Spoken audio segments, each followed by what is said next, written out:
Hey everybody, welcome back. It's Word Balloon, the comic book conversation show. John Suntress here. I hope you've been paying attention to, believe it or not, the over-the-air TV listings, because coming up tonight, Saturday night, The Greatest Geek Year Ever, 1982, a mini-series that's going to play out on the CW, starts tonight. It's at 8 p.m. Eastern and Pacific, 7 p.m. Central, but let's not forget, my God, what a year for 1982. ET, Poltergeist, Tron, Star Trek II, The Wrath of Khan, Rocky III, unbelievable films in 1982. And, certainly us older geeks remember that year fondly, seeing a lot of those movies in the theater. I certainly saw all those. Poltergeist, did I mention that? Jesus. I mean, what a year. And a couple years ago, I was talking to Mark A. Altman, who you might know from the Inglorious Treksperts podcast, a show that I cite often in my Star Trek reviews. Mark and Roger Lay made this incredible documentary with Scott Mantz and ran a Kickstarter for it. And, God, I was looking forward to seeing the movie, but I'm so pleased that Mark, I would imagine with his ties to the CW, that, of course, the network that ran Pandora, Mark's sci-fi show that ran for a few years on the CW, I'm hoping he had the juice, and certainly in the midst of this period of needing new content and everything, I'm so glad they made the deal to make this instead into a mini-series. I'm sure they overshot with footage that maybe if it had been a theatrical release, we'd only get, a portion of what we're going to get on TV. But this is great. So I'm really excited to watch it and figured this is a good opportunity to represent my conversation I had with Mark back when the Kickstarter campaign to fund the film was underway. And I was happy to help him promote it, and that was great. Of course, we talk about Pandora and some of his other TV shows, and of course, we talk about Star Trek as well.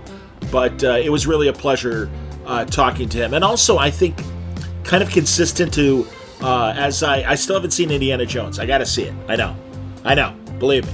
And but then again, obviously the movie's underperforming, and it's kind of tying back to the conversation I had with Joe Casey in the last Word Balloon episode about the nostalgia circle and how, again, maybe younger fans just don't have that love or need to rush to see the last Indiana Jones movie, knowing that it's going to be on streaming in a few months. Who the hell knows? I really think it's more and more of a crapshoot to release any sort of film right now in movie theaters. It's fascinating, given the decades, if not 100 years, literally more than 100 years, people going to Nickelodeons back in the early 1900s to see movies. Look where we are now. Fascinating. Rob Burnett makes the same point that a lot of intellectual properties, they only have mostly a shelf life of around 20 years. Jesus, man, Indiana Jones has been around for over 40 years. It's very, very interesting. Well, anyway, good excuse to represent this great conversation I had with Mark A. Altman. So we're going to talk about 1982, Star Trek, and a hell of a lot more on today's Word Balloon. Word Balloon is brought to you by AlexRossArt.com. Alex will be at San Diego Comic-Con in just a few weeks. His booth number is 2415. You can't miss the Alex Ross booth. Always this incredible gallery presentation of some of his most iconic covers and interiors, but also new stuff as well that you will likely see on your favorite comic covers in the months ahead. Make sure you check out AlexRossArt.com at San Diego Comic-Con, booth 2415. It's always very distinctly and gigantically located in the center of the action in San Diego on the main convention floor. Check it out or go online for AlexRossArt.com. Word Balloon is brought to you by my followers, the League of Word Balloon Listeners. That's the name I gave my followers through Patreon. Patreon.com/wordballoon. Listen, things are tough this year. I won't deny it for me financially.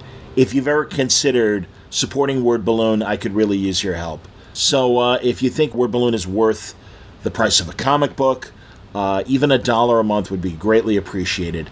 Patreon.com/wordballoon.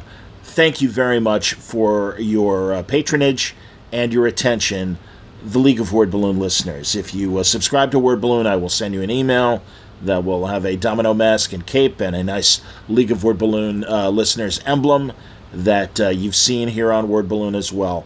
But thank you for your support. Patreon.com/wordballoon. Get ready for the ultimate comic book extravaganza. Terrificon is back at Mohegan Sun in Uncasville, Connecticut from July 28th to the 30th. Over 100 comic book creators, tons of celebrities, and hundreds of vendors all under one roof. Meet your favorite comic book writers and artists, mingle with celebrities from movies and TV, and explore a treasure trove of comics and collectibles. Terrificon, where dreams come true for comic book fans. Don't miss out July 28th to 30th at Mohegan Sun in Uncasville, Connecticut. Get your tickets now at Terrificon.com. Terrificon, the ultimate comic book experience. Hi, everybody. Welcome back. It's Word Balloon, the comic book conversation show. John Suntress here. Really excited about today's conversation because I've been a fan of today's guest for a long time, going back to his work on, and I want to get his official title of what he was doing on Free Enterprise, I believe, executive producer, but he hosts several of my favorite podcasts. He is about to embark on a very interesting documentary that a Kickstarter campaign is underway for. Asking the question, was 1982 the greatest geek year ever? So he's waiting right now backstage. Let's bring him in. It's Mark A. Altman. Hey, Mark. John. How are you? Good. Really great to meet you, Mark. Congratulations on a lot of your projects. What was your title on Free Enterprise? Forgive me. Well, I was a producer and I was the writer. So there you go. I've had Rob on, Burnett, to talk about this several times. And, of course, we get into our Star Trek discussions, as you do on some of your fantastic podcasts, including the Inglorious Treksperts. There's a good family photo right there. Not only on the Electric Surge network. Is that on which streamer is Electric Surge on, man? Well, Electric Surge is where the video podcasts are, and they it streams on everything from IMDb TV to Stir, Distro TV. There's the Electric Now app. So all our podcasts are on Electric Now, as well as episodes of The Librarians and Leverage and The Outpost. And it's a great streaming app for video. And then, of course, the podcasts are also available through usual means, any podcast provider. Yeah, man. No, I'm there every Friday. I'm in the midst of today's Inglorious Treksperts episode, where you've got the original casting director for not only the Star Trek original series, but even goes back. It's a podcast. It's a long one. That's that up to 3 hours. Hey, I those are always welcome to listen to, and I won't keep you before your dinner time tonight. But Rob and I have been known to go on forever about a lot of the same stuff. We're close enough in ages. I think you're a little younger than me. I'm 56.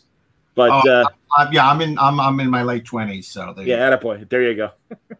We grew up in the same era, it seems, with a lot of the stuff you cover on not only Treksperts, but also the 4:30 movie. Yeah, that's another podcast, which is I love doing, where we curate fantasy theme weeks of classic movies. You know, last week we did New York State of Mind week, which was New York movies, and Darren at the end of the podcast jokingly said, "Oh, next week we should do L.A." So we did To Live and Die in L.A. week this week. So that's great, excellent, man, very, very cool. I understand, because I'm like that with Chicago movies, being from Chicago and living in Chicago. Come on, Continental Divide, Chicago. Abe Froman, absolutely, yes, indeed. So here, I want to go through the class picture here. Yeah. So you are second from the left, and then is that Ashley next to you? That's Ashley Miller standing next to me, who wrote Thor and X-Men First Class, and is a frequent guest on Treksperts. And then next to me is Darren Doctorman, my co-host on Treksperts, and also he was the visual effects supervisor on the Star Trek: The Motion Picture Director's Edition, and is a concept artist for like Riddick and Westworld and a whole bunch of stuff. And Steve Melching, who wrote for the Clone Wars and Rebels and X-Men the Animated Series, and he was just guest starring on this episode when we took this picture. I don't even remember which episode it was. Fair enough, but I'll tell you, no, I really enjoy the interplay between yourself and Darren and Ashley. You guys are kind of the regulars. Rob pops in occasionally. You do have great. It's always good to have Rob drop by. You got great guests. I heard a few weeks ago you had her back. You've got, in addition to the regular Inglorious Treksperts show, the episode commentary show, which is called Treksperts Briefing Room, which we launched like 2 or 3 months ago. during the height of the pandemic, and it's audio commentaries for significant Star Trek episodes. And we bring in writers, producers, super fans, and we got Brian Fuller coming for Bride of Chaotica with Voyager. We had Brandon Braga do Cause and Effect, but I really wanted him to do Sub Rosa. We just did Spock's Brain. Dave Goodman did The Apple. We did Mike Sussman did the in a Mirror Darkly. So we even did a Discovery episode with Jesse Alexander and Aaron Collette, one of their first season episodes. That's excellent, and I really loved you guys with Brian Volk-Weiss doing Chain of Command. Yeah, that was fun. Brian, hilarious. Brian's great. And he's a dyed-in-the-wool Trek fan, and we had a great time doing that Chain of Command commentary. So it's interesting. I wasn't really looking to do another podcast, and it sort of came about as a lark, and now somehow we committed to this weekly schedule, and it's brutal, but we're having fun. I keep doing it as long as we have fun, because keeping Trexperts going is insane. But we got some great guests coming up, and Joe DeGusta was one of them, and we're doing an episode. We're doing our first 2-part episode in a couple of weeks, which is we have Gene Roddenberry's notes from Star Trek 3 and the studio notes, and Gene Roddenberry to Hart Bennett. So we recorded, it was like 5 hours, and we said we just got to break this one up because it's insane. Well, as an old radio guy that loves to mimic things, I love that Darren has cracked the code on Roddenberry, and nobody does it as well as Darren. But I do try to follow his blueprint. I will not embarrass myself today, but I'll just tell you that I do really. It's like, oh, that's how you do it. Okay, fine. And mimicking a voice, it's a lot like singing. It's either in your range or it's not. No, so it's incredible. I mean, he's a freak of nature. I mean, the Roddenberry voice is incredible, and I mean, he's pulled it out on like Shatner, and I mean, the best really? Rod Roddenberry at a bachelor party when he was something, a tawdry was going on, and he and Rod lit up, and it was actually Rob's bachelor party, and this was many years ago. And okay. I totally forgot about it, and Darren mentioned it on this week's show, and I'm like, oh my God, yes, I remember that. So Darren is incredible. One of my favorite episodes we did was where we did a deep dive into the novelization of Star Trek: The Motion Picture, and he read like all the parts, like D. Callie and Persis. I mean, it was great. It was absolutely great. That was awesome, and also I loved the speculation of what would have been the original series' 4th season, and you guys kind of went through that. That was a great episode as well. We're always looking, we try and have a mix, particularly now that we're doing it via Zoom and not in studio. So a mix of like interviews, deep dives with people who either worked on the show or significant figures in Trek history, and then just the bullshit episodes where we sit around and BS and talk about, the Essential Kirk episodes or, Best Aliens or, whatever we do. And it's funny because there is, I work so hard to get the interviews. And then we end up having all these people say, I like the episodes where you guys just sit around and BS. It's like, can't win. No. I mean, I'm easy to please because, again, it's always great to hear a great Trek discussion amongst people who really are passionate about the show, know their stuff. I am constantly learning, listening to your show. Oh, that's good. Absolutely, man. Well, I know also one of the main things you want to talk about today, and let's get into it. You got a Kickstarter campaign going on for a really great idea for a documentary. Now, I've seen several of you at Comic-Con do panels on this subject as well. Right. But I'm reasonably certain one of the years you had to have covered 1982, and you're asking the question, was 19 or I guess making the argument. Decided. We're not asking. Yes. Yes. According to you guys, it was the greatest geek year ever. And yeah, I mean, again, just looking at your poster here and all the various films that I see Rocky 3, of course, I see Star Trek 2. I've heard your commercial prior to the start of your podcast. Go ahead and list a bunch of other obvious films that are in there, or television. Dark Crystal, the low-lying fruit is, ET, which opened today, 39 years ago. Wow. Star Trek 2, Poltergeist. But, then there's the more obscure stuff. The Thing, of course, Blade Runner, but, Tron. But then there's stuff like Time Rider and Megaforce and Halloween 3 and the remake of Cat People and, Q, the Winged Serpent and Forbidden World, and mainstream movies like The Verdict, which is one of my favorite Paul Newman movies, and Missing Jarvis film, and Fast Times, which Entertainment Weekly called the Citizen Kane of Teen-sploitation films. So, I mean, so many great films that came out that year for in every genre. Like, we're leading with the geek stuff, but I mean, is Rocky 3 really geek? Yeah, 48 Hours. I mean, it's the list is so the king of comedy. I mean, it's insane. So it really is a spectacular thing. And I had done a curated a weekend, or it was like a 5-day event at the American Cinematheque, I don't know, 15 years ago, for 1982, for I guess what was the 30th anniversary of 1982, and showed Dark Crystal and The Thing and Blade Runner and Star Trek II and Poltergeist, and had like great guests from all these movies. I mean, back when so many people were still alive. I mean, it was really extraordinary. And Tron, and I was like, I didn't videotape it. I didn't do anything, and it was like, oh, what was I thinking?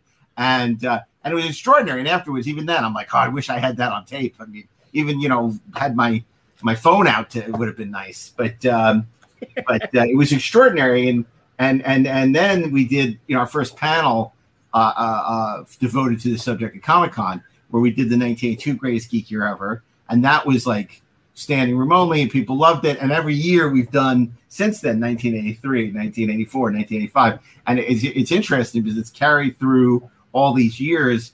And we did 1989 2 years ago. And when Comic-Con at Home came to me, we kind of deciding, do we go to 1990 or do we go back and do 71 or 81? And we decided, let's do 81. So good. Comic-Con at Home, we did 81, which is also an extraordinary year. American Werewolf in London, Excalibur, Heavy Metal. It's again a really deep Clash of the Titans. Really, really great year. So we did that, and that's going to debut at Comic-Con at Home. And then I guess we're going to go back and do 1982 next year. Hopefully, it'll tie in with the documentary, which hopefully we'll be promoting. It depends on whether or not we hit our goal on Kickstarter. Understood. And yeah, that's great to hear. Okay, so this next month you're going to be doing Comic-Con at Home and doing 1981. 1981. That's great. Week, under the 430 movie brand. And then, hopefully next year we'll revisit 1982 in some form or fashion as part of promoting, the release of the documentary, which, we'll hopefully be starting on that next week. We've already gotten some stuff, but we're, assuming it funds, we'll really be pursuing that aggressively starting next week, next month. Okay, and here, these are your cohorts for... my partners in crime, Scott Mance, who is film critic for Access Hollywood. He's a very well-respected film critic, obviously a big Star Trek fan, and he's part of it. And then, of course, Roger Lay, who did the Roddenberry Vault and all the Star Trek special features for Next Generation and for Enterprise. And, he actually... so the three of us are producing this with Tom Vitale, my partner on Pandora, and it's very, it's very exciting. It's just something I felt very passionate about for a long time, and hopefully we'll make our goal and be able to put this into production. Absolutely, man. No, I do hope you do reach your goal, and that's why I'm happy to help you promote this. And I'll be not only on the video, but of course on Word Balloon's audio podcast as well. We'll take the audio and have that out there this weekend talking about it. And again, I think the three of you guys are the right people for this because in addition to what you guys do at Comic-Con every year, you guys do these incredible, you and Roger in particular, do these incredible oral histories. And man, I'll tell you, 50-year mission, both volumes, there it is, and literally does lay out that entire history of Star Trek pre-production all the way through the initial pre-production notes of Discovery. And John, it's turning into This Is Your Life here. Yeah. Do you recognize this voice? Exactly. I appreciate it. I'm so proud of those books of 50-Year Mission. I was very reluctant to look, at the time, this is 5 years ago or more when we wrote them. And Ed Gross came to me and he said, look, let's do something for the 50th.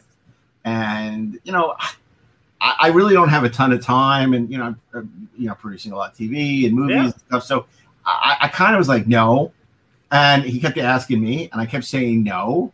and time was getting short. And it's funny because it was one of these real synchronicities. I read this book, I Want My MTV. It was an oral history of MTV, and I loved it because it was informative, it was sweet, it was funny, it was tragic, it was just amazing. And I thought, wow, this is a really cool way to tell the story.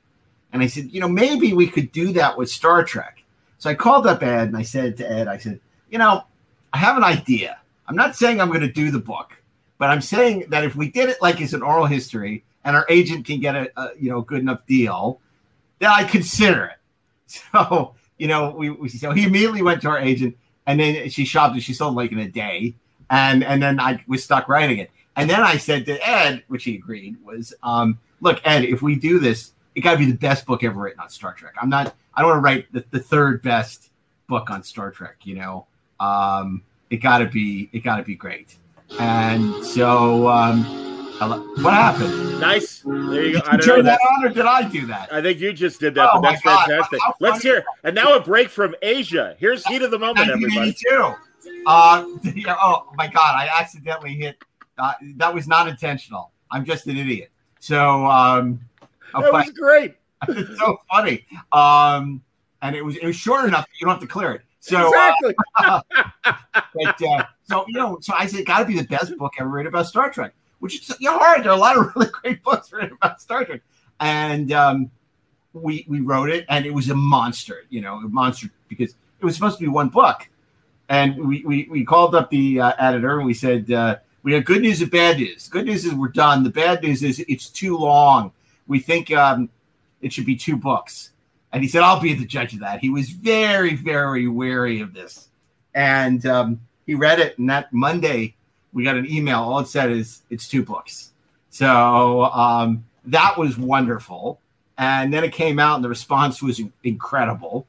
And it sold extremely well, and I'm like I said, I'm really proud of those books. And then of course we've done a bunch since. We did Buffy and Angel book, we did the Galactica book, which is a lot of fun. The Bond book, which is probably my favorite, next to the Star Trek book, or on par with the Star Trek book. And then we of course have the Star Wars book coming out in July, Secrets of the Force, which I heard today is already #1 on Kindle. Awesome! That's great. I'm like, what? I said it didn't even come out yet. So that's cool. That's fantastic. Yeah, and this was also one.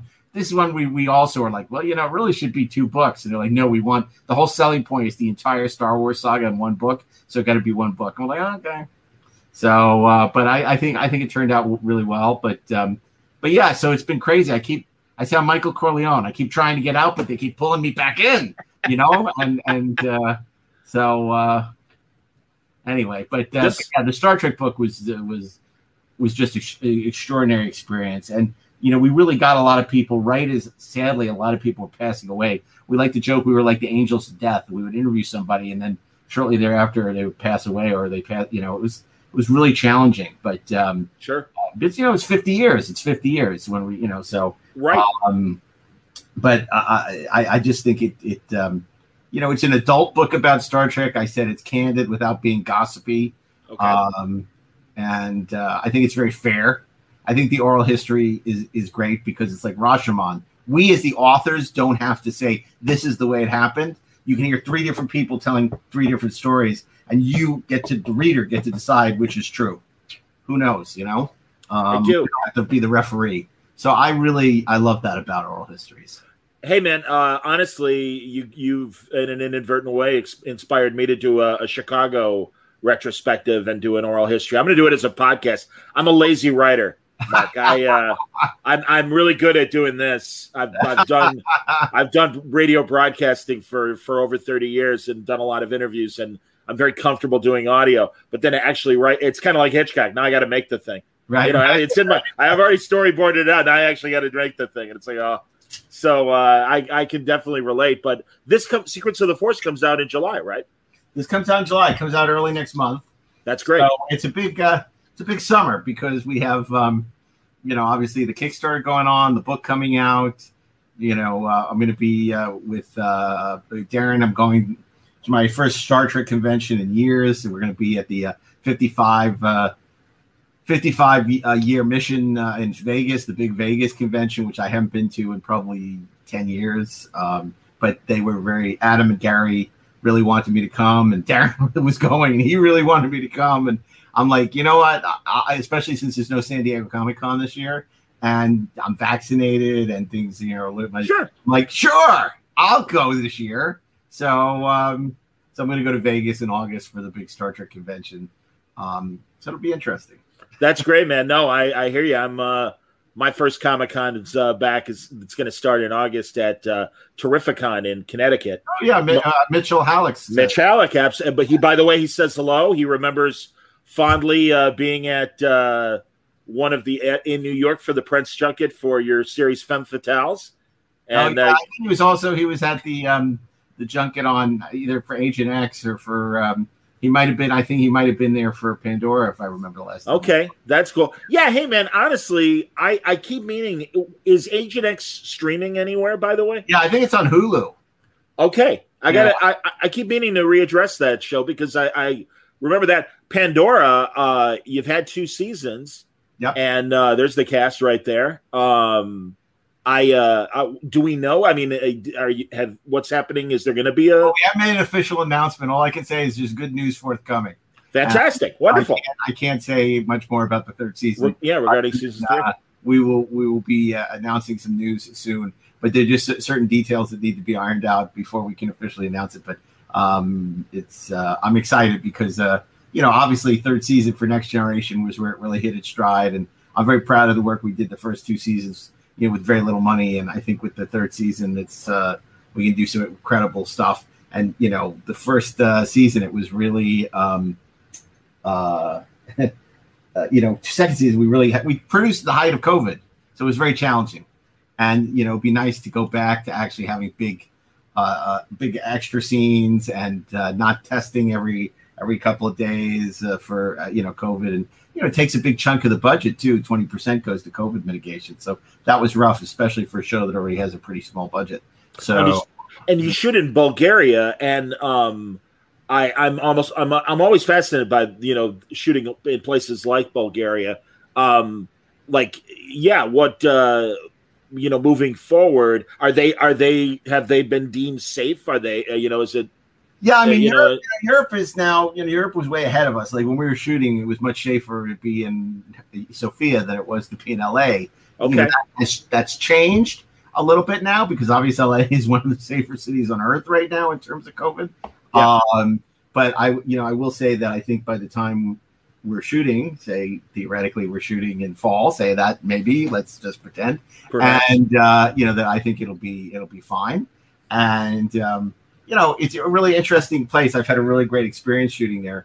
I mean, it was a really tough situation because we got greenlit by the CW in February, and we had to be on the air in July. So wow, we literally got greenlit, and then we were shooting in April of 2019, and then on the air in originally it was June, and it ended up being July. So we had this ridiculous.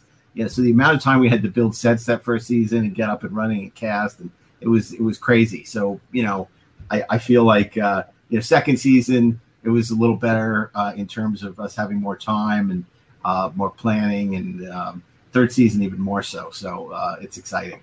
And people can catch up if they want. The first 2 seasons are streaming on Amazon. Amazon Prime, yeah. So it's free, no commercials. You got a 4K set, it's streaming in 4K. And then given the amount of time we spent on color timing and sound mix for the watch that. Because I made the mistake of watching some of the episodes on DirecTV when they aired on the CW, and it's just like, oh my god, with all the compression and everything, like, why do I spend all this time making these look so good? Interesting. So what you watch it on Amazon, I think it's appreciably better. And as a guy who grew up loving Star Trek and stuff, I mean, this is great because and elaborate on the show, the concept pitch for Pandora, but essentially this is kind of a Space Fleet Academy. Yeah, it has that element. I mean, when I pitched the idea of it, it was very much the paper chase in space. It was the future. It was sort of a sci-fi academy premise. And the show has evolved in the 2nd season. It's much more in space and with spaceships, and a 3rd season. If let's say theoretically the 3rd season will be much more Starship Troopers. Fun. And a little more of a conspiracy thriller, a little 3 Days of the Condor. It's going to be, we got some really cool stuff cooking for that. So, each season we kind of reinvented a little bit. It's, I know that didn't work for Space 1999. I think it works for us. We mix up the cast a little bit, and have, and I'm sure that'll be the case next season. There'll be some cast changes and some new cast and, new storylines and stuff. But, we left it on a cliffhanger at the end of the second season. So we'll pick up from there, theoretically. Theoretically, yeah, absolutely. It's funny you mentioned Space 1999. I know it's come up a lot on Treksperts. Fred Freiberger. Well, you can't help it because, again, showrunners, as you know, are very important to television series. And certainly I imagine your oral history research has kind of uncovered that with the various television shows you've examined. And, again, Fred Freiberger, the killer of Star Trek Season 3, 10 years later, or around there, is kind of doing the same thing with Space 1999. And it's, I know that 1999 has been streaming in a few places in the last few years. On over-the-air TV, it just started running. MeTV just spawned a new channel called MeTV Plus. And locally, it runs at 3 a.m. Chicago time. Oh, wow. Which kind of is perfect. It's kind of perfect for 19. So it's 1 a.m. your time. And it's, man, I'll tell you, I've in small doses, I really do appreciate the first season of 1999. But then, I do remember it being very clunky in the second season. And, unfortunately, they kind of leaned into their Freiberger and Well, I remember we were doing our countdown of 100 greatest sci-fi episodes of all time for Treksperts. So I went back and looked at a lot of Space 1999 on the Blu-ray set, which is great from Shelf Factory. Yes. And, the first thing I remember as a kid was loving Bringers of Wonder, the 2-part episode at the end of the second season. And I watched it. I'm like, what was I thinking? This is terrible. But then I went back and watched a lot of first season, and there's some terrific episodes of Space 1999. It's very deliberately paced, but there's some very thoughtful and cool. And we talk about in the show, because it's so wrapped up in Star Trek, and particularly our nostalgia for Star Trek, because those of us who grew up at a certain time watching Star Trek in syndication, we remember when Space 1999 premiered, and it was going to be the new Star Trek in a sense. That's right. It's like, that's how they were selling it. And it was something new, and we'd already watched the repeats of Star Trek so many times. So this is going to be something new and exciting. And, I think we all were like, we wanted to like it so much. And, and it was sometimes very hard to like. And so there's just so much nostalgia for it that is, it's interesting. And then, you go back and look at it now and you realize that there's a lot of stuff it did very well. And I think, the production design, the music, yes, some of the performances. Yes. So, once you get past the premise of the moon traveling through solar systems, sublight velocities, and, it's cool. I mean, a couple of people from Space 99 I wanted to cast in Pandora for guest stars, and it didn't work out, but I'm hoping to do that at some point. Nick Tate, I've always liked. Catherine That's great. I've always liked, Yeah. You see, and I love that you're doing that with Pandora, and you are kind of, in a quiet way, stunt casting, but really to, help these people out. The 12 people appreciate it. Like when I cast Erin Gray, and, Erin was so sweet because she said, look, I always wanted to be a captain, and on the show I finally got to be a captain. It was like great, and that sort of inspired me to want to cast more. I mean, we had in the spy episode Miriam Diabo, from Living Daylights, and that was, she was great, and we, it was so great getting to sort of know her because Ed had interviewed her for Nobody Does It Better. So I didn't really know her, and she was, super sweet. And originally we had wanted to cast, that was the episode we were going to cast George Lazenby and Catherine Schell. It was going to be on a Majesty Secret Service reunion. And George Lazenby all of a sudden wanted all this money, which we didn't have. And so we couldn't cast him. And then when we couldn't get George, we wanted to keep Catherine for something else because the whole idea was, that would have been on our Majesty Secret Service 50th reunion kind of thing. Sure. So. Oh, well, no, but again, it's great. And also, hey, as I've learned, I had to join SAG, and it suddenly clicked in, and it might have even been through either conversations on your show or a show like Gilbert Gottfried. When, as a kid, I'm a big old Hollywood fan. I'm sure you are too. Not only our sweet spot of when we grew up, but really, the whole history of Hollywood. And I'm as fascinated by every decade. But I'm like, why are these great stars of the 40s and 50s showing up in these monster movies or weird things or crap. And it's to maintain their health insurance in a lot of ways. Look, absolutely. I mean, you look at all the the Irwin Allen movies of the 70s and the airport movies, and you think about like Ava Gardner and Burt Lancaster and all these, I mean, legendary stars that are doing the schlock. And I mean, it's amazing. I mean, I remember this was great. I was talking to Barbara Carrera for the Bond book about Never Say Never Again, and we were talking about, she did this movie, Irwin Allen movie called The Day the Earth Ended, and they ended up changing. So they wanted a different title, and it was William Holden and Paul Newman and Burgess Meredith, like this amazing cast. So she said the best thing about it was they shoot in the South Pacific, and every night Paul Newman would cook dinner for them at his wow. So she says they're sitting around trying to come up with a new title for the movie, and William Holden says, "I got it. The Day Our Careers Ended." And I just love that. Was that When Time Ran Out, or Ran Out? That's right. It's When Time Ran Out. And isn't that the one where Burgess Meredith is a former circus acrobat and he's got to walk the tightrope across the volcano? Yes, yeah. So I love that stuff. It's like when we're talking to Joe DeGusta this week on Inglorious Treksperts. It's like, yeah, we talked about Star Trek, but I mean, we talked about The Lieutenant for 20 minutes. We ended up talking about The Year Living Dangerously for 20 minutes. And we talked about Pretty Maids all in a row for like a half hour. Oh, I can't wait. Go on. We talked about Irwin Allen. And the story he tells about Irwin Allen is amazing. And that's the thing. It's like I use Star Trek to draw people in. But then, we talk about, all the whole thing, all Hollywood, not just Star Trek. And these people, they're old. They're, and it's like we got to preserve their stories. And there's a whole generation that doesn't care about anything pre-TikTok. So it's like, it's so important. Mark, I completely agree. And I keep saying pre-90s, and that's great that, in fact, a lot of your geek movie sweet spot is the 80s decade. But pre-90s, after the 90s, literally every fart has been recorded. Yeah. Whether it's family videos or politics or entertainment, everything's documented. And that means really the 20th century is the one where there are little gaps here and there. And some of the best stories, as evidenced by you talking to the casting guy and stuff, they're from the below the line people as far as film production. Oh. And in fact, I got to talk a couple of years ago with Don Nunley, who was the prop master for Le Mans, the Steve McQueen racing movie. Yeah.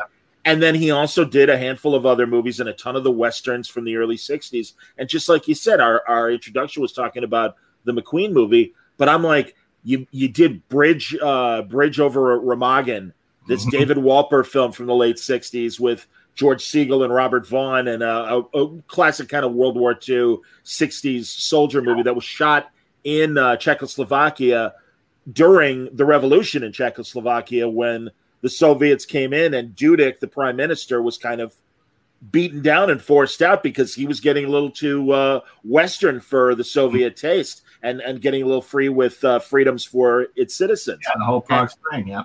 Yes. And so, yeah, tell me about that. And it was great. And an amazing story. So, no, I hear what you're saying. And you're right. These people, we got to talk to them before they go away because they do. They're the ones that have the fun stories. We missed a bunch. And the problem with the actors is the actors are always on. And I always say that the Star Trek actors, they don't actually remember what happened. They remember the stories they told at the conventions. So it's like a game of telephone. They just keep repeating the stories from the convention, and then they see what gets a laugh, and then that's what they stick with. And so the stories they tell have no basis in reality anymore. They're all just for entertainment purposes only, right? And so it really is the below the line people, who have a much more realistic perspective on what actually happened. I always say, oh, why don't you talk to the actors more? They're the least interesting people to talk to when you want to get like real information about something, because they want to just entertain you, and if it's not a flattering story, they don't want to tell you. Going to press junkets at San Diego and New York, I've been doing Word Balloon for 16 years. Jeez. And initially, back in 2005, that's when I started. And, and primarily comics, but again, you're at New York, you're at San Diego, and especially early on, do you want to be on the press junket to talk to the stars of X series? Sure. And just like you said, they only have so much information. And I always say, when we say below the line, for people who don't know the term, we're talking about the production designer, maybe the assistant director, costume design. Yes. I mean, and they do. God, do you watch on Cinemax Mike Judge's Tales from the Tour Bus Show? Are you aware of this show? I don't have Cinemax anymore. I don't, so many of those premium stations. Well, he's dealing with the music business, and he literally does talk to the costumers, the makeup people, the tour bus driver. And the first season is all about country music. The second season was about hip hop. And there are these incredible tales from the road kind of stories about a lot of, guys and women that, didn't mind sex, drugs, and rock and roll, but from country and R&B standpoints, amazing stories. And yeah, I always, after learning with the press junkets and stuff, like you said, it's like, I really focus with the writers, the showrunners. I want to talk to Ashley about Dota, the Dragon's Blood cartoon. Yeah, which is doing great on Netflix. And, he'd been working on that for a long time and for a long time couldn't talk about it, as you know, from listening to the podcast. But it's doing so well. And he had such a great experience doing the show. I mean, he really, and it's so gratifying to see how successful it's been for him. Totally agree, man. No, it's very, very cool. And again, the guy, had his moments about writing Thor and writing X-Men First Class, as he has. Yeah, one day he'll write something people see. And talking to Rob too, Burnett, I've been able to, kind of through him. Such a great niche for himself as a commentator, and with his YouTube videos and everything. Yeah. I'm happy for him. No question. No, it's really been fun, and I'm very happy for him, and happy for you, Mark, because honestly, when I saw Free Enterprise, 30 years or 22 years ago, it was a great experience. I love that movie, and I saw it in the theater. Right for Weigel. It's so weird, and again, talking to Rob, I had no idea the back. I mean, I was excited because it was a movie about Star Trek, so you had me at hello. But to really learn that kind of the Chicago critics were kind of shitty to Rafer because of his dad Tim. And I mean, again, I've been in Chicago broadcasting for over 30 years, so certainly knew Tim and was friendly with them. Wasn't paying attention to the critics. I didn't care. I wanted to see this movie, and yeah, I just thought it's your Free Enterprise's Big Bang Theory 10 years earlier, basically. One of the heartbreaking things about that Chicago hating Rafer thing was Siskel and Ebert. Gene Siskel knew the family really well, I guess, and Ebert and Siskel didn't get along, and so they when it came out in Chicago, they didn't want to review it because of the Weigels. And, wow. I grew up on Siskel and Ebert ever since it was sneak previews, and that would have been a dream, to have those guys, and it could have really helped the movie too. And it was a whole political thing because of Tim Weigel that they didn't want to review the show on Siskel and Ebert, and that sucked. I mean, that was really disappointing. But look, A Free Enterprise to me is the first film I made, had theatrically released, and it was an incredible experience. Working with Shatner. Your first movie is always special, but this was really amazing because it was tied up in all this other stuff. My love for Star Trek, my love for Bill Shatner, and it was a very special film. And, it's very frustrating for Rob and I both that, it's not out on Blu-ray. There are various reasons for that. And, I hope that will happen at some point. But, we don't own the film. We don't control the film. And the people that do, make decisions that I can't explain. So hopefully, that'll happen at some point because there's a whole generation of people that don't know the movie. But I think, there are people that know it very, very well, and they love it. And it's always really nice because when I'm at conventions, people always come up and, have something to say about the film. And, you get those same stories to Star Trek people. Like, this film changed my life. It inspired me to get out of my parents' basement, to see the world, do this, kiss a girl, and also, some guy who was having just real issues with his family and, really depression. And he watched the movie and it changed his life. I mean, it's like, it's very easy for someone like me to be cynical about that. And, I hear that and it's like, it really means a lot. It has a lot of resonance. And I'm so glad that, has that kind of impact. But for me personally, it started off my career as a writer and producer and I learned a lot on it. And, I treasure those moments on set with Shatner who was, really a delight. And then the whole process of selling it, it was a whole year where Rob and I were traveling the world, where we were in like a Cannes Film Festival with it, with Bill Shatner. I always joke, he took the Concorde and we took like steerage. We were like, coach on Delta, sub coach on the wing somewhere. And, Bill's like, and then he's at the, the Hotel de Cap, and we were in some shithole. And I don't deal well with shitholes. So I like called the publicist and I said, I don't care if I have to pay for it. Find me a nice hotel. I'm not staying at here. And then, Bill ended up giving his, the bomber jacket he wore in the movie to Planet Hollywood Cannes. And we're at this huge press conference.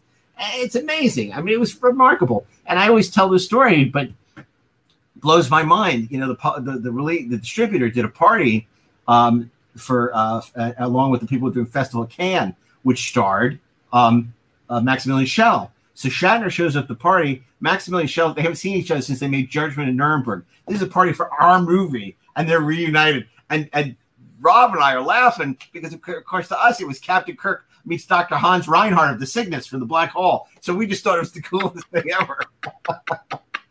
That's awesome. Yeah. I'm just like, that's the way to start your career. So the movie wasn't a huge hit. It's a cult film. We didn't make a ton of money off of it. It doesn't matter because it's like memories like that are priceless. I hear you. And also, all of the armchair filmmakers will laugh at Ed Wood. And I love when Dana Gould shoots back with, he got like 4 movies made. How many movies did you get made? And it's true. I mean, Dave Gibbons, the co-creator of Watchmen, obviously Alan Moore is beside himself that the rights didn't go back to them. And I completely appreciate that. But by the same token, I've gotten to be friendly enough with Dave over the years where I'm like, Dave, the one thing that nobody can take away from you, and he already knew this, but I had to remind the audience, I'm like, you're Dave Gibbons, co-creator of Watchmen. Yeah. You can walk into any meeting and people will take meetings with you because of the success of Watchmen. And yes, it's a shame that from a rights standpoint, you guys didn't get what you were promised, but nobody was expecting Moby Dick, and you co-created Moby Dick. Yeah. And that's got to be great. And he's like, you're right. It's a free enterprise. We got, for the most part, rave reviews, except in Chicago. We won a ton of awards on the festival circuit. So it really helped, our profile around town. And, and we got to travel the world. I mean, I hadn't really traveled outside the U.S. much, and, got to go to Spain and got to go to France and got to go, all these amazing places. So I'm so grateful, for that whole experience and become friends with Shatner. It was a win-win. I never, I just, like I said, I wish now there was a good version of the film for posterity, and I'm sure that'll happen one day, but it's frustrating that it hasn't happened yet. I know, Rob feels the same way. I'm sure. Well, and I know too that there is a version that people can watch on Amazon Prime, right? Or there was. I don't know if it's still there. That shouldn't have happened. I don't know why that happened. And that was like a TV version, 4:3. There's not a good high def version, and I don't know how it happened, but it's been rectified and it's not there. So there's really no way. Oh, they pulled it away. Oh, yeah. Okay. The only way to watch it is if you can get it the old DVD on Anchor Bay. Called on. Was it Anchor DVD on? Was it Anchor Bay? Yeah, the wonderful Anchor Bay DVD you can get on Amazon, but it's out of print, so. But that's the way to watch it. Unfortunately, it's the best way to watch it for the time being. I understand, and no, and when Rob told me, I went out and grabbed a copy, so I understand. Definitely. Let me ask you. Version I have. I don't even have a high def version. I don't have any. Best version I have is the DVD. So. Yeah. No, I understand. I want to ask you about Shatner, and again, I don't know how much you can answer this question, but your Trexpert shows are always very positive. I haven't listened to the commentary with Jesse and if also was Eli the other Discovery, right? The one they did on Discovery, yeah. Yeah, but it does seem to me, I mean, and in fact, they started doing Star Trek Day either last year or 2 years ago or whatever, and it really does feel like the current wards of Star Trek there's just something weird with them and Shatner. And I also know that much like your experience with George Lazenby, I know in the case of back when Enterprise was on the air, right, they were toying with the idea of having Shatner on. You guys cover it in your 50-year mission book, but it just really does seem like they're minimizing the importance of Shatner. And they made this great poster of all these different faces for this Star Trek Day thing. And, big shot of Nimoy, big shot of Sunita Martin Green, fine, nice shot of Sulu. And there's a little kind of the size of a dollar bill kind of head of Bill Shatner kind of in the background. And it's like, folks, there wouldn't be this celebration. And I know you feel this way, but like, can you explain? Because it does really feel like they almost purposely kind of file Shatner in the middle of the stack rather than go like, come on, man, this wouldn't have happened if it wasn't for Shatner being the star of the show. Yeah, all I'll say about that is if there were a Mount Rushmore for Star Trek, the head would be Shatner, Leonard, Gene, Patrick, and Avery. That's Mount Rushmore, right? Yeah, that's Mount Rushmore. And so if your show, if your franchise exists on the back of Bill Shatner, you should respect that and you should honor that. I think anything less, and again, I can't understand certain decisions made by marketing people, or they're trying to target a certain demographic or to market in a certain way, but it's disrespectful not only to Bill but to everyone who grew up on Star Trek and loves Star Trek and cherishes that character. Look, Leonard is a singular talent, but as we know from watching The Cage, we would not be watching Star Trek 55 years later without Bill Shatner. Yeah, how great Leonard was, which he was. I completely agree, and I don't understand it because again, the other reality is at 91 or 90, I forget how old Bill is, but he's got more days behind him than ahead of him, and we certainly wish no ill. I think he's going to live to be 200.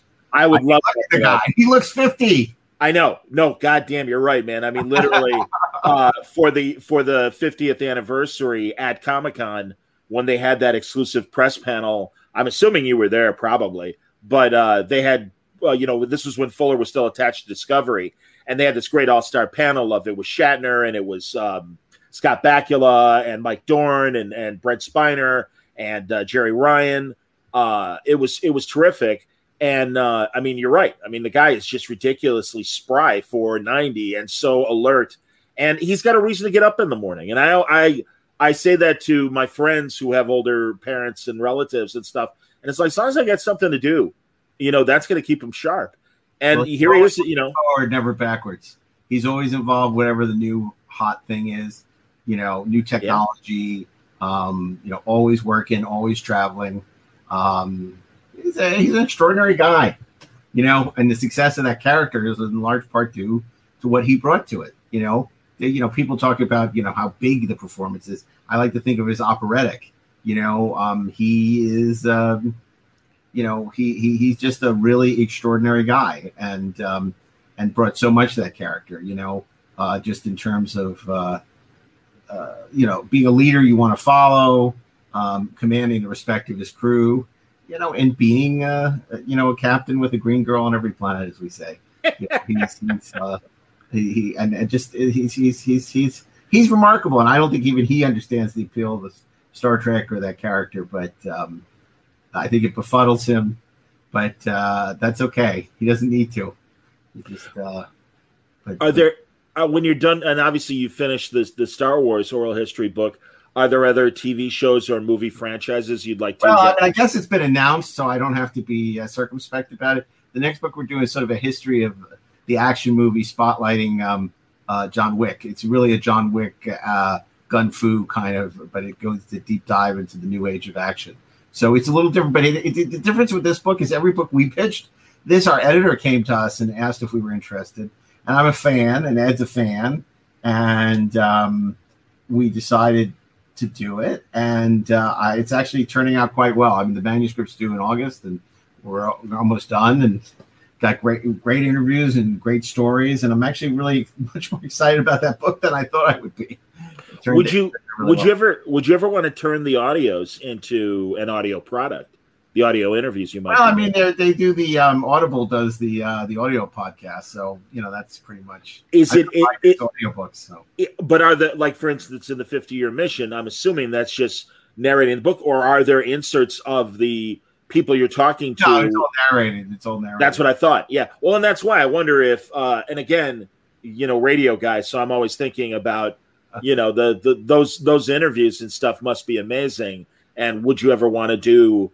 Not really. Too much work, and okay, that's part of what the pod, Trexperts is, and honestly, with Trexperts, people do this. Do you edit them? I'm like, no, it's live on tape. It's I don't believe in editing. It's like I'm so with you. Look, for something I do for free, where I'm not looking to make money on it, I'm not doing any more work than I have to, because the podcast we do for fun, and the preservation of the stories, for like I say, the love of the game. But, I'm not making money on those podcasts, nor do I try. We don't do Patreon. We don't do, we don't do Apple subscriptions. We don't sell advertising because, we want as many people to listen to them as we can. And thankfully, we don't need to. But I don't, so I don't like, I don't really look to do things that are at a loss, as they say. No, I understand, and it is time consuming, so I can appreciate that. And by the way, I'm the same way.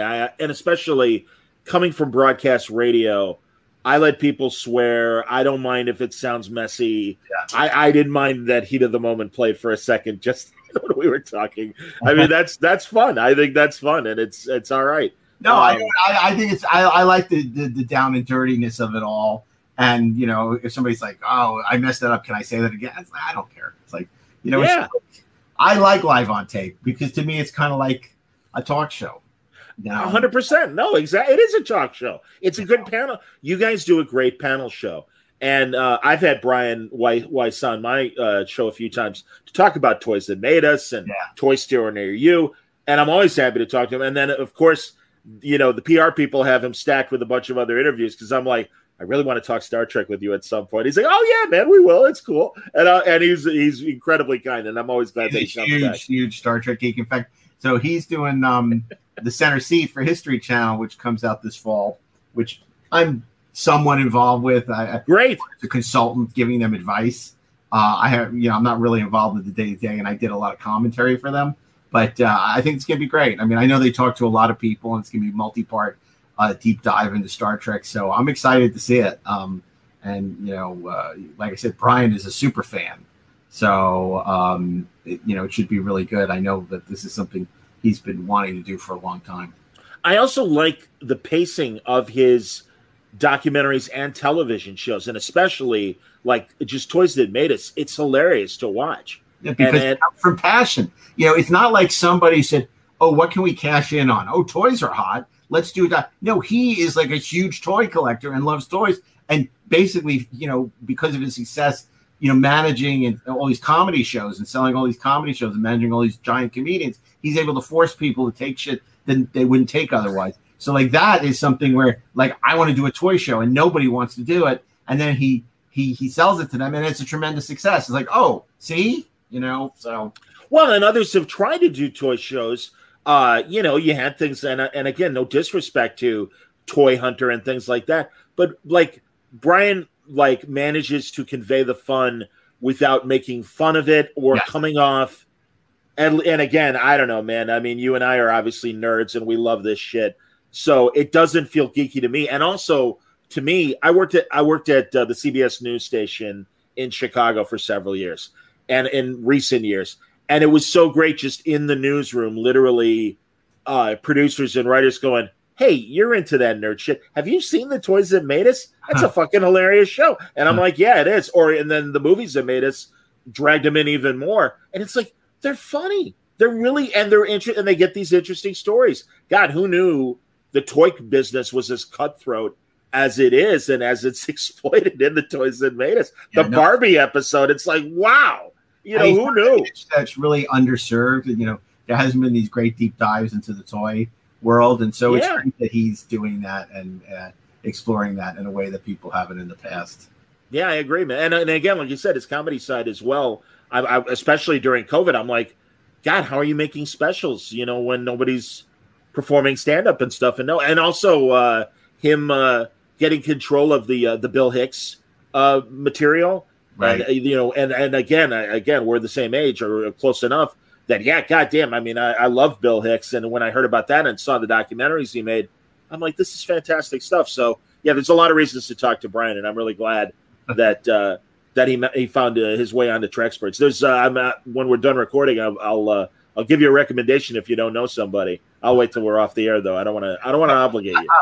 Yeah, but, it's funny. It's like sometimes I get these fans who are pitching themselves, and I'm like, that's just not our show. There are plenty of podcasts like that. No, this is an industry. This is an industry pro that I think you'd really like to have on and stuff. At least that's great. So I mean, we really are just interested in people who are knowledgeable and interesting and have a good story to tell. Yeah. Don't worry. I'm not like, hey, I'd be great on your show. No. I got my show. I'm all right, man. It's a lot of those, and it's kind of like no. Don't worry, man. I mean, like so many Star Trek podcasts, so it's like. Well, that's the other great thing, man. Is there are so many Star Trek podcasts, and you have found again a niche within a niche that makes your show unique. You guys are all really passionate about it and very knowledgeable. And again, God, even we haven't. I'd like to acknowledge the fact your magazine writing of the '90s remind me. Now you made me feel old. Please, again, you're older. I'm older than you. Relax. It's all good. But no, you. What was the name of the magazine in the '90s? Sci-Fi Universe. Sci-Fi Universe. Absolutely, man. Jesus, that was a great magazine. I get. It's so funny. I can't get over how many people say that to me. I just did this week. Someone was doing something on the documentary, on the 1982 documentary. It was, and they said, "Oh, I've been such a fan even since I was a kid reading Sci-Fi Universe." I'm like, "Oh, you're killing me." I'm with you, man. No, I know. Sci-Fi Universe. But, look, we were the internet before there was an internet because we were sarcastic. We were the magazine for sci-fi fans for the life. I would never do a magazine like that now because the internet is all about negativity, right? We were the only ones we would do 50 Reasons Why Return of the Jedi sucks because everything else was kumbaya, right? Now that everything's negative, I would only go positive. That's part of Trexperts, why we don't talk about the things we don't like. We only like to talk about the things we like, or the things like Star Trek 3 where we're teasingly negative, where we really like it, but we have a lot of negative things to say. So it's like, because the world has gotten so cynical and negative, we don't go there. We go very positive, But at the time, Sci-Fi Universe was like, we were the infant terrible of the genre. I mean, we were trying to be Spy Magazine. Right, exactly. And I loved Spy Magazine. Very good comparison. No question about that. And no, I get it, man. It's funny. I know you guys tease Star Trek 3. Lawrence Luckenbill, Cybok, of course, recently. I don't know if this. I love that you say that to me. Lawrence Luckenbill. He played Cybok. Well, I'm saying for the audience, of course. I know. No. I know. Exactly. I don't know if you know about this space-time thing, Professor Einstein. Let me break it down for you. But he wrote a graphic novel based on one of his one-man plays because he did one-man play. Didn't he do LBJ? He did LBJ, but this one was about Teddy Roosevelt. Oh, wow. And it came out right around the time of the inauguration. And it was great. And I got to interview him. Could not have been sweeter. Yeah. And again, it's funny. I love Star Trek 3, but of course we all Star Trek 5. It's like, all right, but to me, there's still fun scenes, and I've heard you guys defended Star Trek 5. We did we did a WonderCon panel on it where we had David Lowery, who wrote it, and we defended Star Trek 5. We've done a couple of things, and even when we were talking to Ralph Winter, we defended it. So look, Star Trek 5 looks better and better as the years go on compared to other things. And not only that, the heart of it is character. And it unfortunately gets a bad rap because of the effects. People can't get past the effects. I can't get past the effects. I'm with you. Yeah. That it was condemned to fail because of that awful decision to go with Brent Fern. If it had been ILM effects, no one would be talking about Star Trek 5 the way it may not be their favorite movie, but it wouldn't be this bastard stepchild that everyone loves to rag on. It's just because those effects make it easy to hate. I hear you, man. Well, thankfully, watching it over and over again, I found more and more that I like about it. And I was really able to have because I'm the same way, man. When you, and I'm sure you feel this way, and including yourself, if I wanted to be negative, I would not have you on as a guest, because I would be like, hey, you know what sucks about whatever, free enterprise, and again, clearly I've shown my love for it. But it's like, right, exactly. But no, you're a guest, and the operative word is guest. You don't invite somebody into your living room to tell them why they suck. Yeah. And it was very easy with Lucky Bill, because thankfully his career was so interesting. We talked about Boys in the Band and other TV that he did. And ultimately, and he had great Star Trek V stories. And it would be, God, I'd almost recommend that you guys try to get him on the phone. Thought about that. That's a good idea. You know, and he's good in the movie. I mean, look, had it been Sean Connery, of course. Yeah, I mean, but he's good in the movie. He is good in the movie, and he's a great counterweight to the trio's characters. Yeah, and he was so sweet about it, and then really saying, "Oh, I'm so glad you feel that way, John." And then we had an amazing conversation. Everyone has secret pain. Well, we go stronger through the sharing. That's right. I need my pain. I don't want to lose my pain. I mean, that's great, right? Come on. Yes. That's great stuff. And the opening teaser, when with the laughing Vulcan, and the way that Shatner shoots it like Lawrence of Arabia, it's all great. I mean, what does God need with the starship? Come on. This is awesome stuff. George Murdoch, come on, man. Yeah, George Murdoch is God. I mean, I love it. Inspector Scanlon. Love. It's lots of love in that movie. I just had an anniversary yesterday, I think. I would vote, mentioning George Murdoch, I would vote for a Barney Miller retrospective. Yeah, well, I always remember George Murdoch as the Dr. Salak from the original Battlestar Galactica. Absolutely. And then, of course, he's the Admiral in Best of Both Worlds. Yeah, and now do you remember that line where he says about Shelby, only an old man's fantasies. It's like, oh, come on. It's so 90s. Even then, that was like... The one that confuses me is, and I've heard younger generations pick apart a Next Generation movie or episode, it's the host. And I've heard younger people like kind of make a face at that one. And I guess in today's... Oh, because he rejects him because he's now a woman. Look, here's the thing about that. It was the freaking 90s. You can't apply today's standards to the way things were then. We've come so far since then. That was actually a very provocative thing at the time. And you have to try and understand it. And you know what? Maybe she's not attracted to women. She's allowed. I agree. And again, there's a great movie podcast, Projection Booth. And my friend Gabe Hardman recommended it to me. And they were talking about Better Off Dead, the Savage Steve Holland movie with John Cusack. And for people listening who don't know, John Cusack's character is so obsessed with his girlfriend that there are photos all over the walls. His hangers are enlarged photographs of her. So, and it was two guys around our age that loved the movie, and a third person that was younger. And her point was, wow, that looks like a stalker. And, John Cusack's trying to kill himself throughout the movie. Suicide's not funny. And it's like, it's a parody, and it's such an extreme parody. You can't take it seriously. But again, different point of view, different generation. Here we are. But, it's like, look, it gets us into territory that I know. It's a real source of consternation for me, when people start to, get upset about old movies. It's like you're well, and I think it's going to happen when No Time to Die premieres. We're going to get into that whole, the problematic nature of the Bond movies. And it's just like, then don't watch them. Well, if that's offended by the Bond's behavior. Don't watch. He's not modeling good behavior. He's a damaged guy who drowns his sorrows in women and booze. And you know what? It's realistic, and it's also, you can say, oh, it should be aspirational for men. That's fine. You can say, but you know what? I'm not interested in like, this is problematic. The Bond movie should have some kind of warning or something. It's like, don't watch it. But that's I do think the Bond franchise is at an interesting crossroads. There was a milder version of this, as you know, during the Timothy Dalton years, where they did try to pull back on the character and make him a little more PC. It wasn't because of the sexism. They thought it was modeling bad behavior to have him smoke and to have him sleeping around during AIDS. Right. So, but you could even say that made him a less interesting character. So Yes. maybe they shouldn't have done that. Well, I feel that way. I mean, I always. I'm not a huge Timothy Dalton fan. Although these kids today love Timothy Dalton. It's amazing. Next to Connery, apparently, everyone thinks Dalton was this incredible Bond. And I don't dislike Dalton, but I don't hold him in this incredible esteem the way I do Connery and honestly Roger and George and Daniel.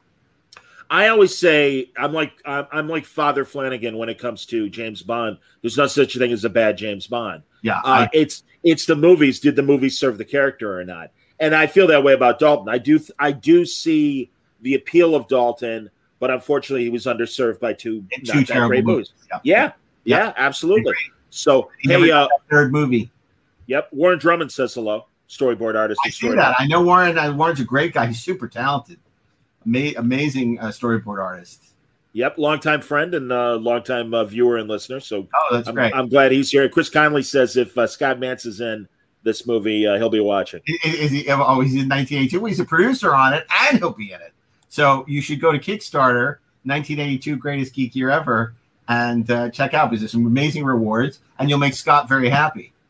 Absolutely. Here, I'm going to bring more enthusiastic than either of us combined.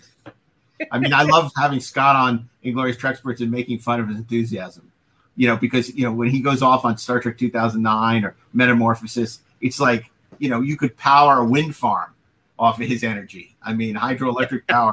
You just, put him up to the grid and Scott could power electricity in a small town. It's unbelievable. I'm glad you allow for a little bit of debate over things like the 2009 Abrams Star Trek movie. And I know Mance is a big fan of that film. Big believer. Yes. And you know what? That's great because my whole thing is everyone's entitled to love or like what they like. Of course. And it's not very fun if we just all agree. Where's the debate? That's fun. All these people who you're gatekeeping or whatever to somebody who's doesn't like what they like. No, you just have a difference of opinion. When you tell them they're an idiot for liking it, well, that's but I think it's great when people have a difference of opinion, particularly if they can articulate what it is they don't like or they do like about something. Well, and that's what I always search for because I will confess, new Star Trek disappoints me from a writing standpoint. That said, and I always mean this, I am there every Friday morning or Thursday. I guess it was on Thursdays. New Trek usually breaking on Thursdays. Whenever they drop a new episode, I'm always optimistic. Like, all right, well, maybe I'll like this individual episode, and where the season is going, maybe it'll wrap up or whatever. And I remain optimistic. I remain optimistic about Star Trek Prodigy. I have friends who wrote on Star Trek Prodigy, and I'm really hoping that I'll enjoy it more than a lot of the other new Trek. But again, I don't blame anyone for liking it. But I do always want, as you said, it's like, explain to me what you like about it. And again, not to challenge them, but I really do. I'm like, all right, what is it about the show that you like? And some people, and sadly, a lot of times the answer I get is, I don't know, it's Star Trek. I like it. And it's like, all right, again, I wish there was a deeper answer. Modern Trekkie.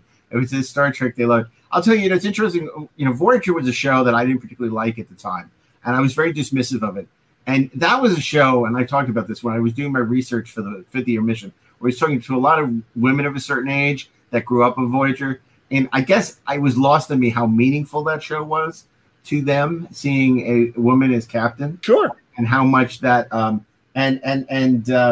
so, I realized that I was kind of being overly dismissive of something that meant a lot to people. And I got that because I got how, in a way, Shatner and Kirk was a huge role model for me growing up, and why having a female captain meant so much to these women who went into, medicine and went into tech and all that stuff. So, so I was willing, I sort of gave Voyager another chance. I still didn't love it, but I appreciated it more. I understood where they were coming from. And I did find some episodes like Timeless and a couple other that are quite good that I really like. They'll never be on my list of great Star Trek series, but I had a lot more appreciation for it. And, so I get why certain things mean so much to people and why you kind of not tread carefully, but just people like what they like, and there are a lot of reasons, some good, some bad, and you just respect that. And but I'll be merciless if somebody goes after TOS, because it's like the whole thing is built on the shoulders. We stand on the shoulders. Oh yeah, and it's like so certain people who are like dismissive of the original series, it's like everything's a copy of that, and it's a copy of a copy of a copy, and it was so innovative. So you don't have to like it. You can think it's cheesy or over the top or whatever. You can't understand it was made in the 60s. It's so groundbreaking, so ahead of its time, and the format is something that still is in the DNA of every Star Trek show since. So that's the one thing I won't tolerate. I'm with you on that. And Voyager, I agree. It felt like they ran out of ideas, but I will say, looking back, there are significant episodes, like you say, that at least ask an interesting science fiction question. Yeah. And I think that's what's missing in today's Star Trek. They seem to have forgotten that they're a science fiction show. Well, we just had Brian Fuller on the Trek Sports Briefing Room, and he did commentary on Bride of Chaotica, and it's great. And I love that episode, and it's great hearing his perspective on it. And but even he's talking about why he felt at the time the show was very risk averse, and I agree with that. And I think after Deep Space Nine, where the show didn't perform the way they hoped, and it was much more risky and off concept, Voyager was created to be more safe. Absolutely. And to be Generation Light. And, now people who aren't familiar with the history don't see that. They just evaluate it on its own terms and love it. And that's great. But, to me, it was always Next Generation Light. Oh, 100%.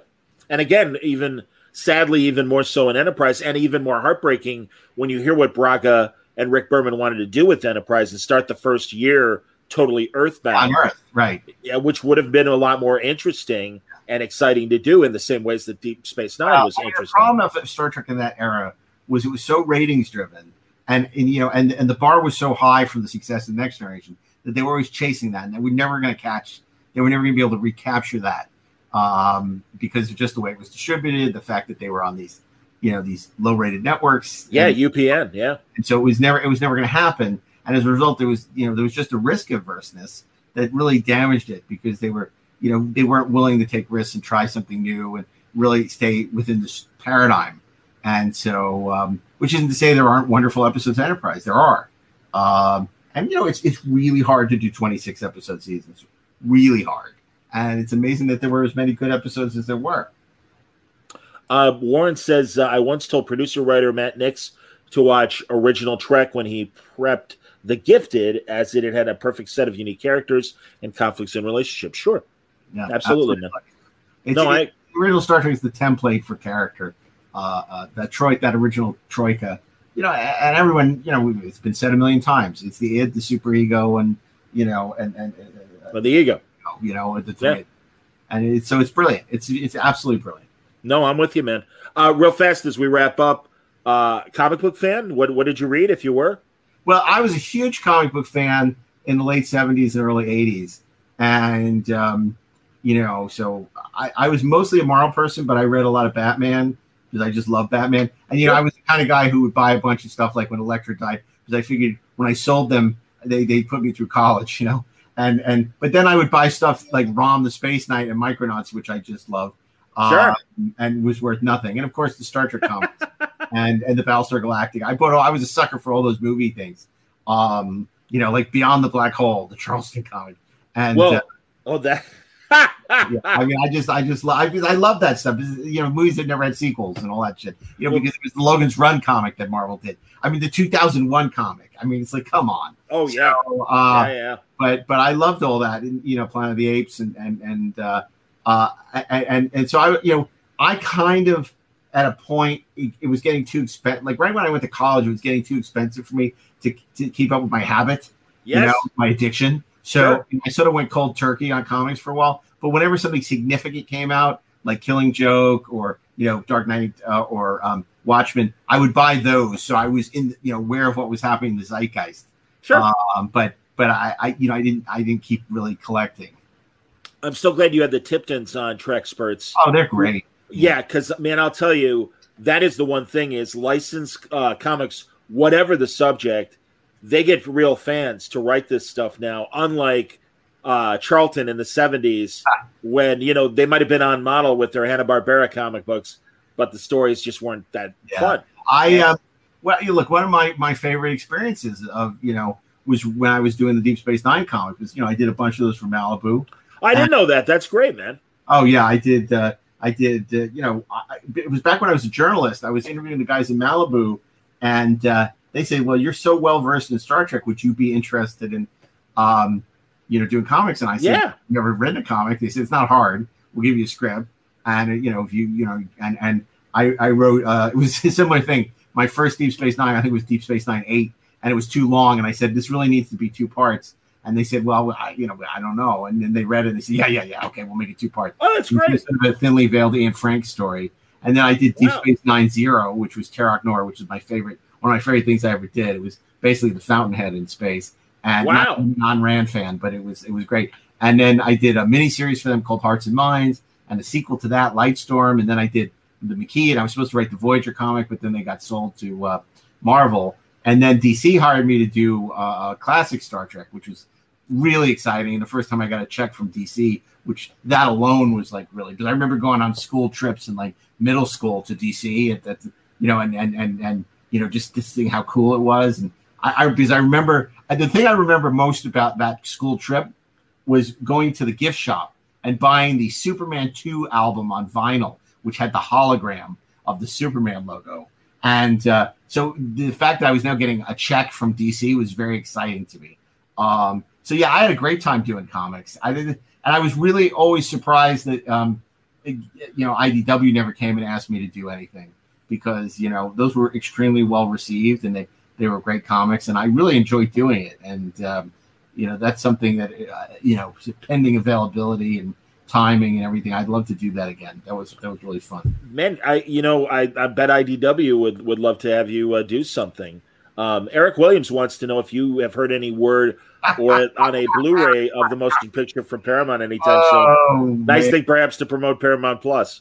Well, even if I did, I couldn't say anything. But I will say this.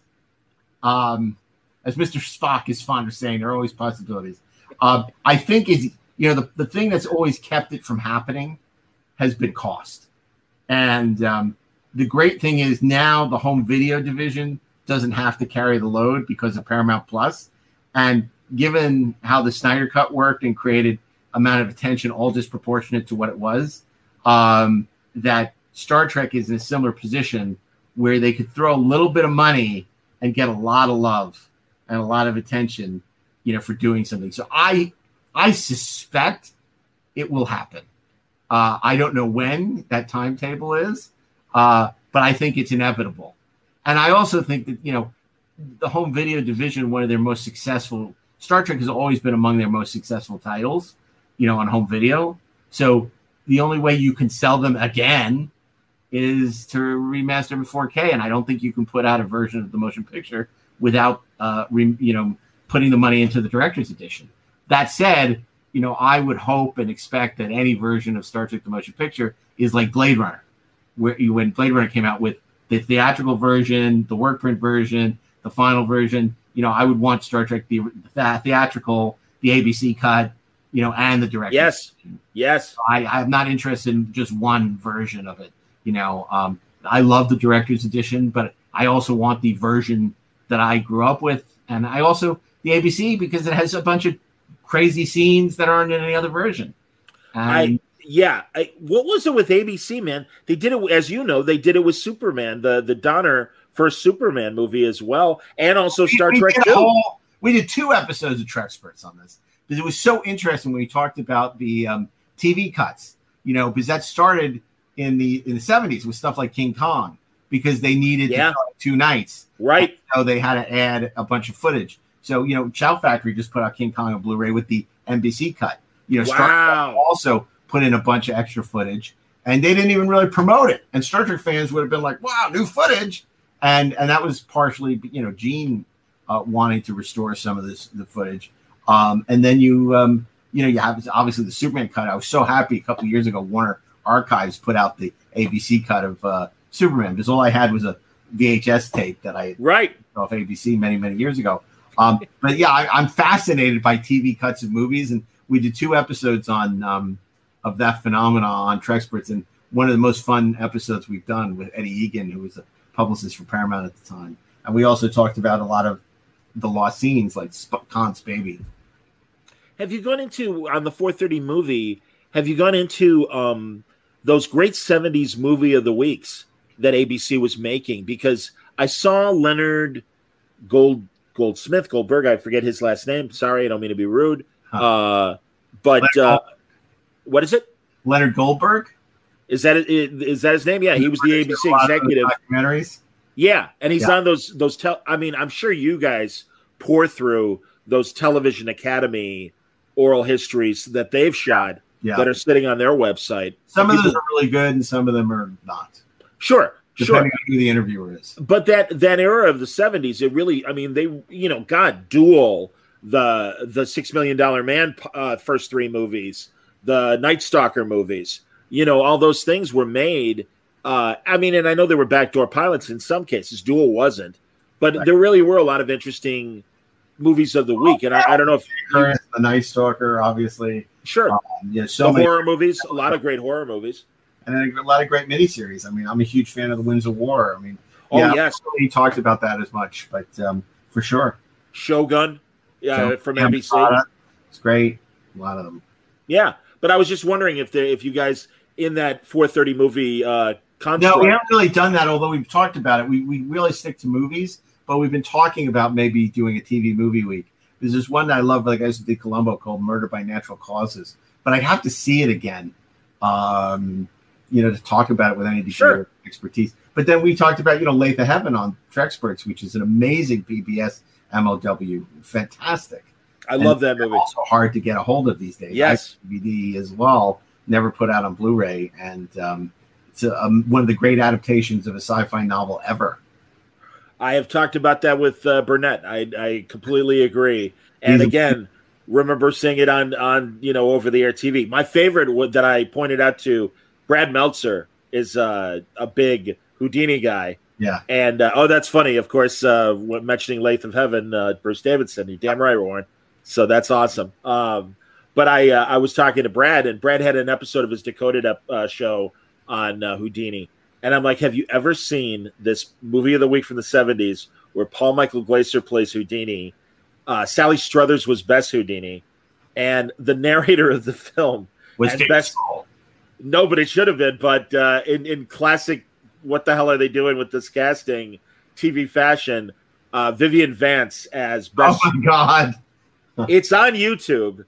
And Bill Bixby plays a medium that Houdini exposes, and it's integral to the plot as well. And it's hilarious. And I'm like, Brad, you got to watch this, because I know he's a big Houdini. I'm like, it's ridiculous in the best way.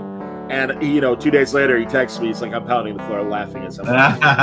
So yeah, but again, and much like yourself, I backed into an Outer Limits podcast with my buddy Gabriel Hardman, another great storyboard artist that Warren I know knows quite well. And because Gabe was just like, "How come no one's done the original series and done a really good podcast to that?" I'm like, "That's a great idea. Let's do that." So we're closing in on finishing up season 2.